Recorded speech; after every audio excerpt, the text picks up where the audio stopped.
যাবে কিন্তু হাতকড়ি থাকবে না। এই উম্মত জাহান্নামে যাবে, পায়ে বেড়ি থাকবে না।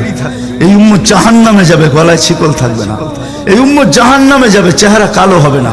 অথচ জাহান্নামীদের চেহারা কালো হবে, এই উম্মতের চেহারা কালো হবে না। একজনের চেহারাও কালো হবে না।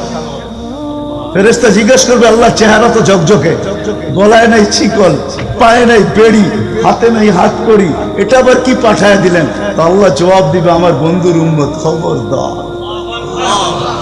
তো ফেরেশতা মালিক জিজ্ঞেস করবে, দারোগা হাতকড়ি নাই কেন? বলছে, যেই হাত উঁচুতে ব্যবহার হয় ওটা হাতে হাতকড়ি লাগে না।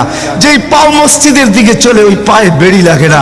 যেই কপাল আমার কুদরতি পায়ে জীবনে একবারও আমাকে পাওয়ার জন্য ঠেকায়া দিছে, সেজদা করছে, ওই চেহারা কোনোদিন কালো হয় না, গলায় কোনোদিন চিকন লাগে না, 3 জায়গায় আগুন লাগাবে না। খবরদার, চেহারায়, হাতে, পায়ে, বাকি শরীরে লাগায়া দাও।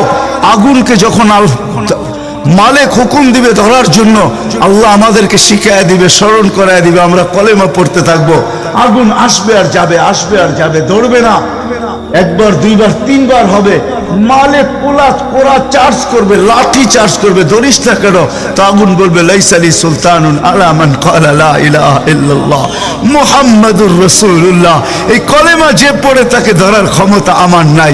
তারপরে আল্লাহ নিজে কি করবে? ইমাম কুরতুবী রাহমাতুল্লাহ আলাইহি লেখেন, ফাআমাতাল্লাহু মাউতাতান, আল্লাহ আমাদেরকে ঘুম পড়ায়া দিবে।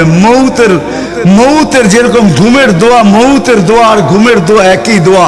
আমরা ঘুমের দোয়া পড়ি, আমুতু আহিয়া, আল্লাহ মরতে চললাম, কাল সকালে উঠাইলে উঠবো, না হলে আর কিয়ামতের আগে উঠবো না।